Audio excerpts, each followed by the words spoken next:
Shalom everyone! Welcome to another day of music and Judaica with Bryn and Cantor. Today our theme is Simchat Torah. So let's see what we have in store to play with today. Ready for a what's it toy? Yeah. What's it, what's it, what's in a what's it? What's in a what's it toy?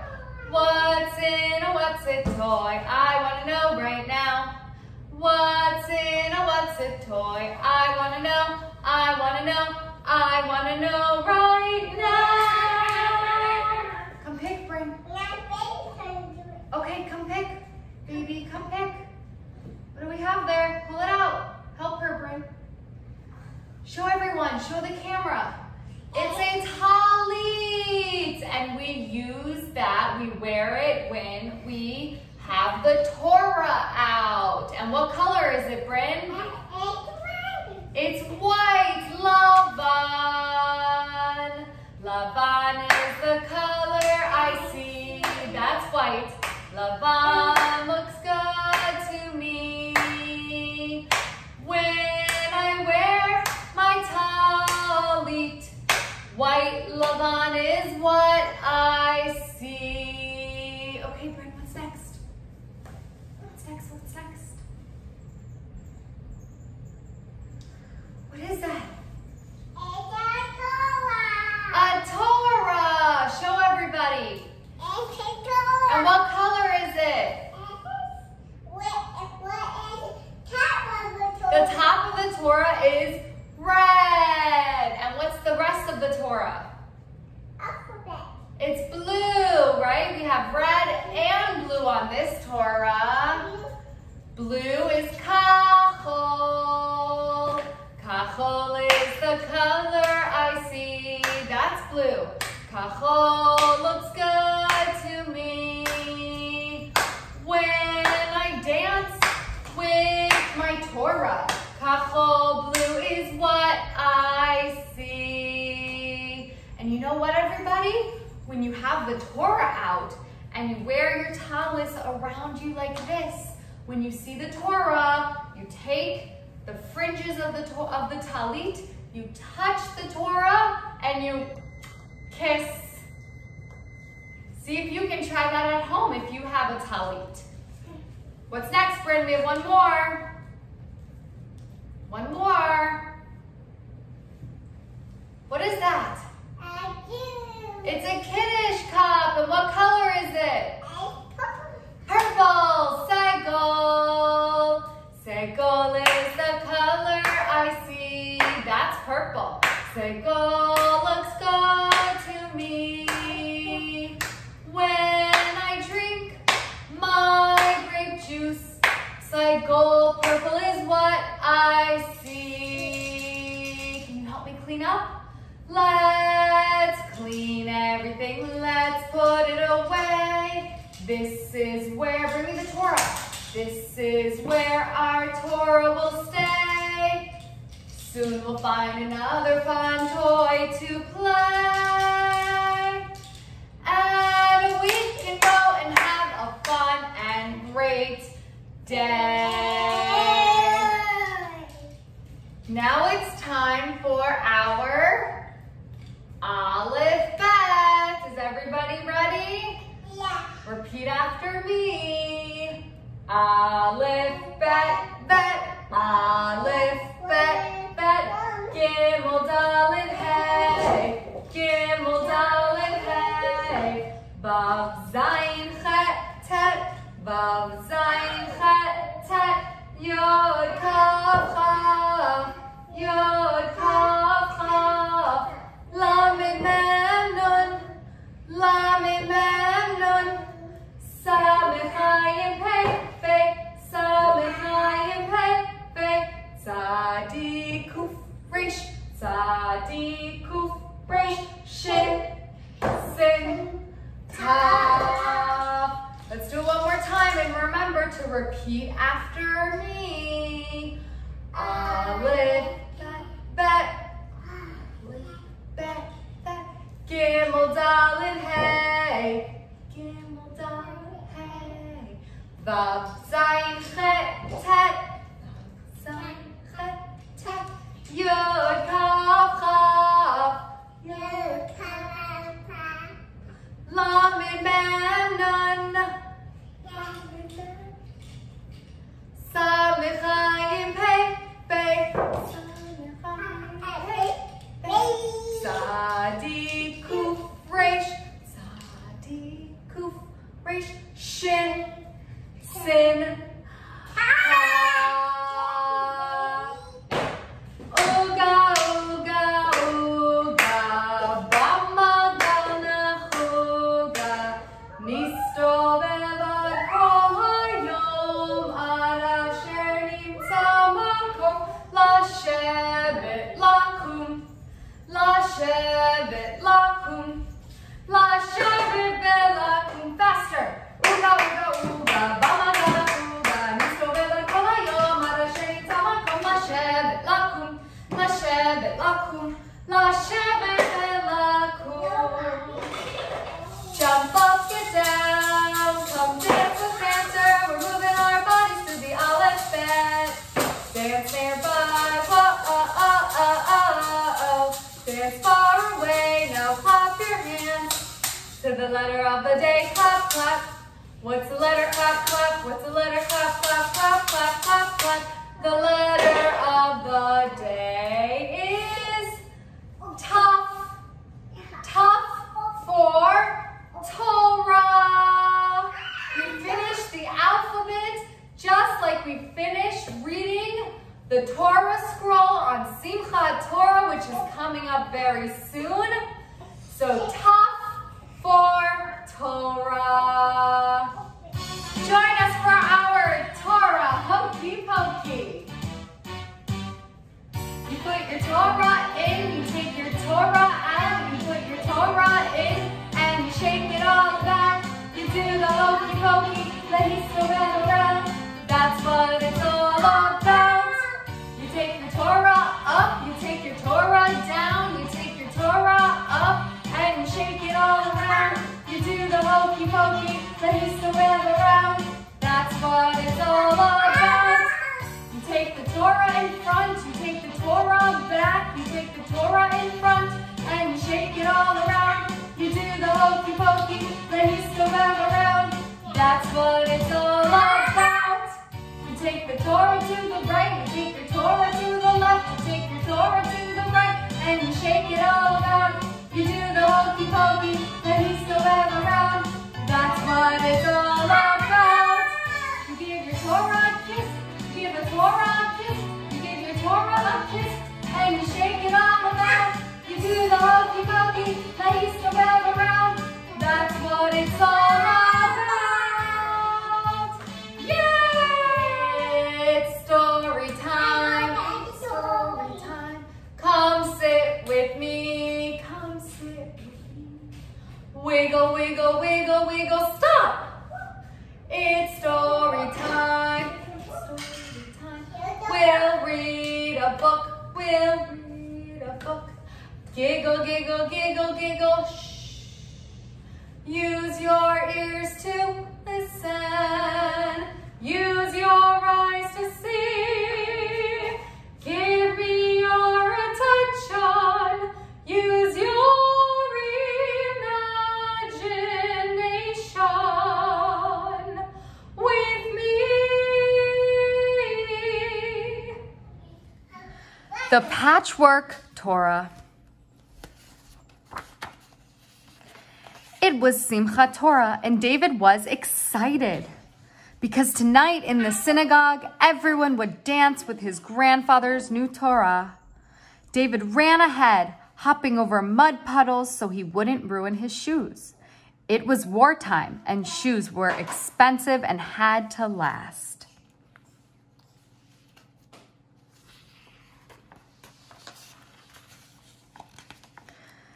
David's grandfather was a sofer, a scribe.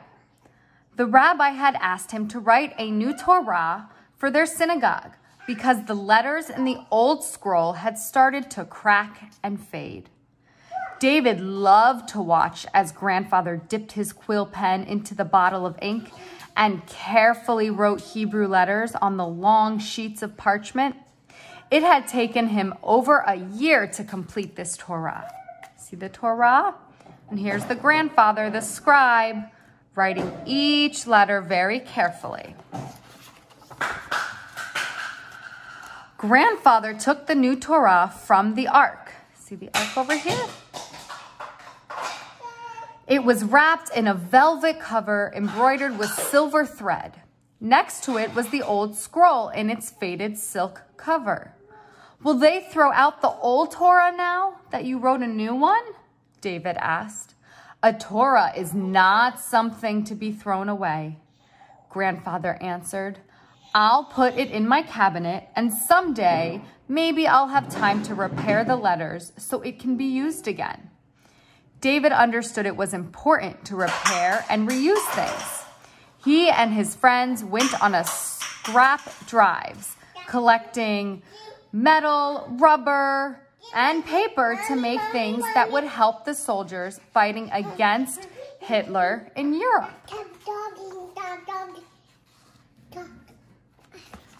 As his grandfather carried the scroll around, the synagogue people touched it, then kissed the tips of their fingers.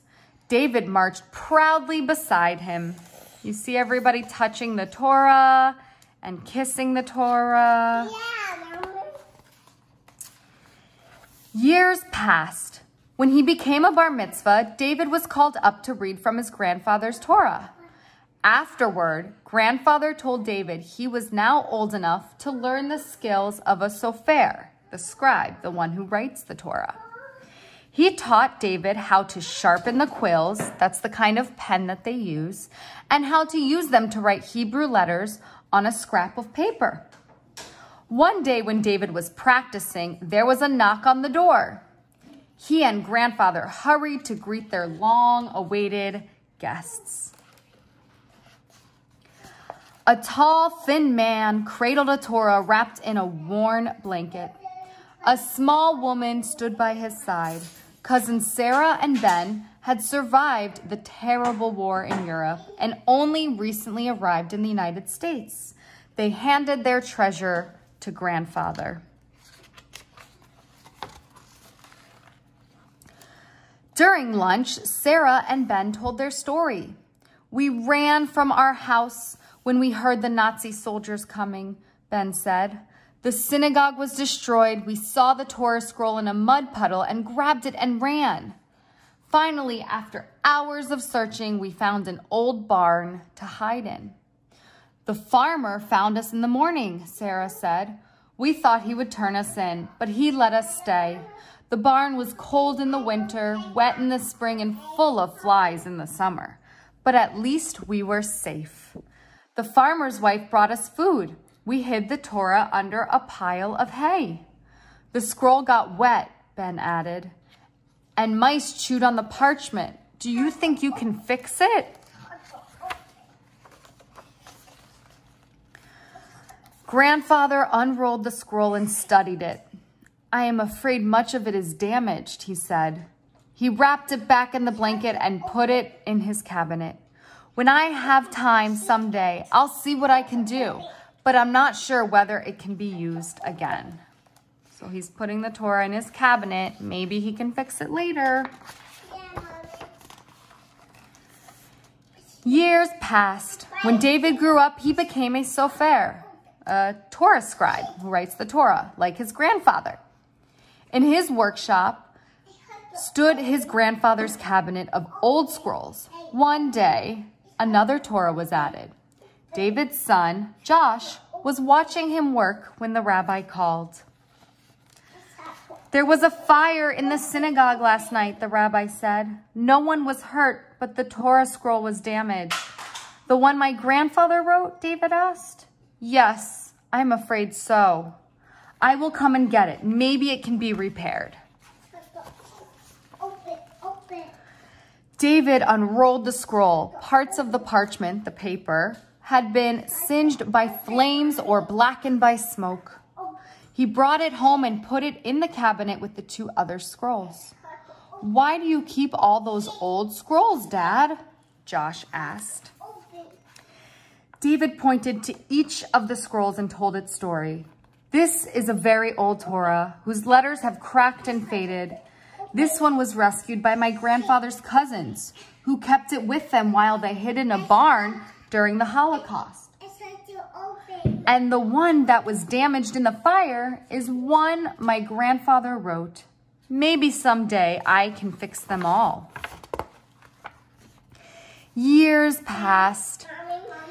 David taught his grandchildren how to sharpen quills, the pen that you use to write Torah,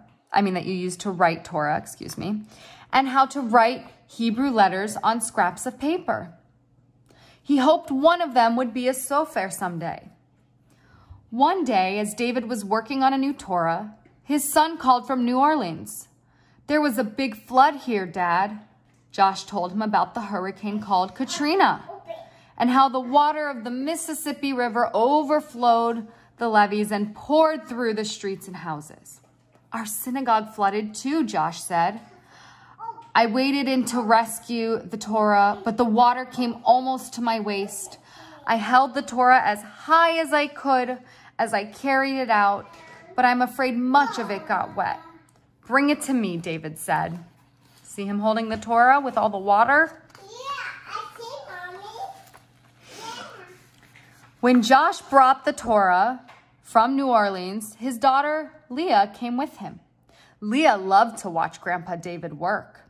David saw how the water had soaked through most of the parchment, the paper. He shook his head and opened his cabinet. "I'm getting quite a collection of damaged Torah scrolls," he said to his son and granddaughter. "I had hoped to fix them, but each scroll has parts which just can't be repaired." "Can you patch them together and make one scroll, Grandpa?" Leah asked. "We just learned about recycling at school. You could make a recycled Torah." "What a wonderful idea," David said, smiling at his granddaughter. "I will try to have it done before Simchat Torah." For the next several months, David was very busy. With a sharp knife, he cut out good parts from each of the damaged Torah scrolls. He set aside the ruined sections to send to a geniza, a special storage place for old holy books. With sinew and a thick needle, he patched together the pieces of parchment which were not damaged. With his quill pen, he replaced missing letters and darkened, faded words. It was hard work, but it made him happy. On Simchat Torah, David's children and grandchildren joined him at the synagogue to honor the new Torah. When the singing and dancing were over, everyone took seats and David carried the scroll to the bima. He opened it, recited the blessings, and read the final words of the Torah from the new scroll.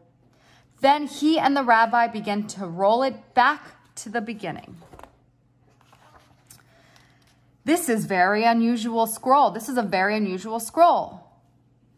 David told the congregation. "The writing is not the same all the way through. I wrote part of it. Other sofers, other writers in other places and at other times wrote other parts."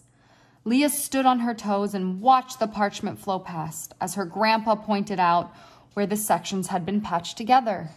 He told the stories behind each one.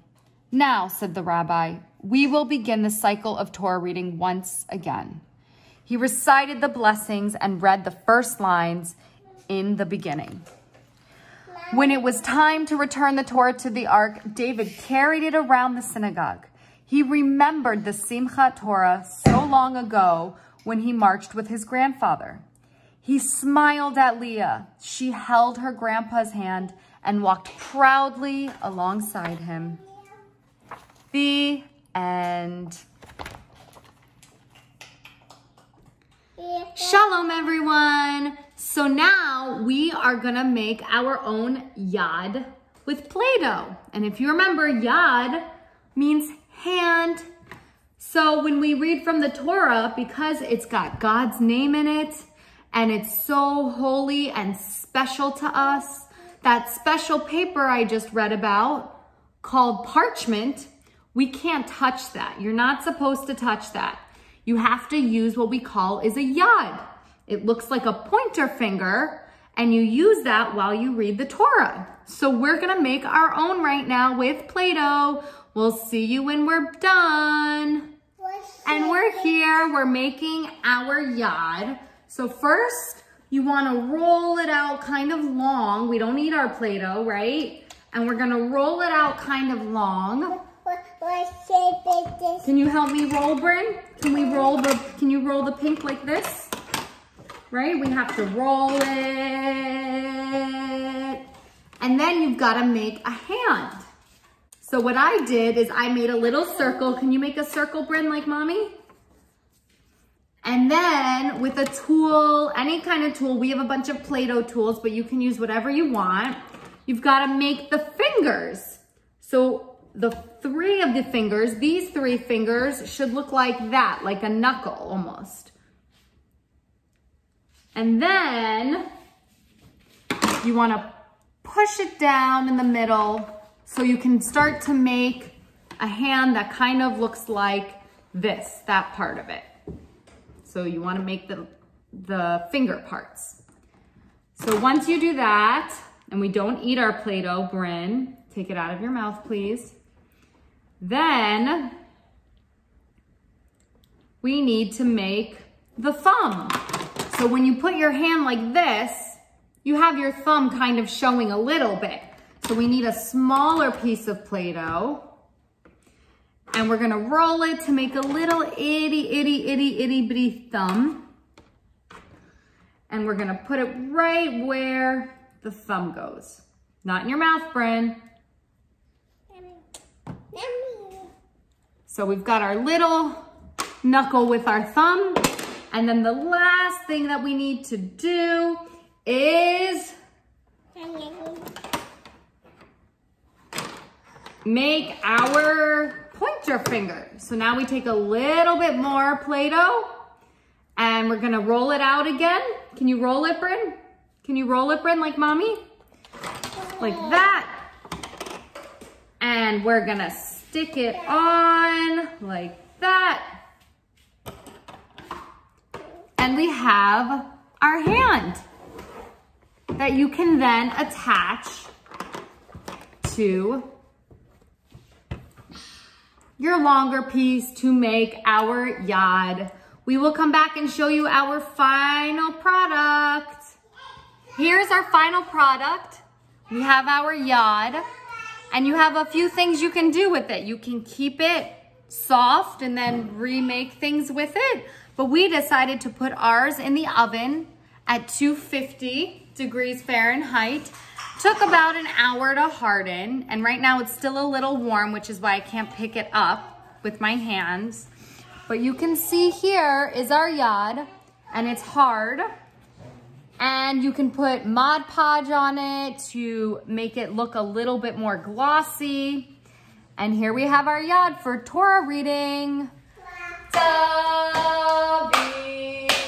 Melech Yisrael, Chai Chai V'Kayam.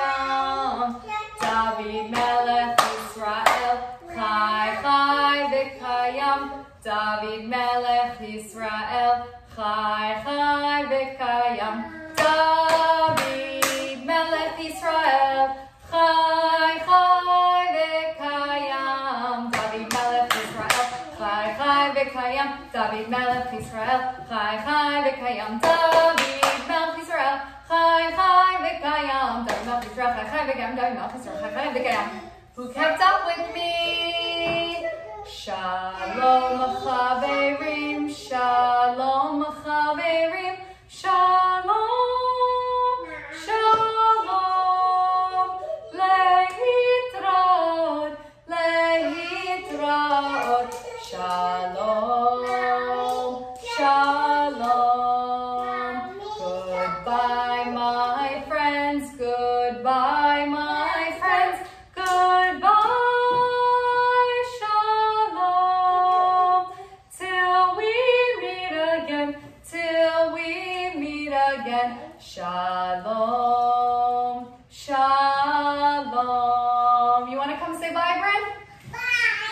they can't see you.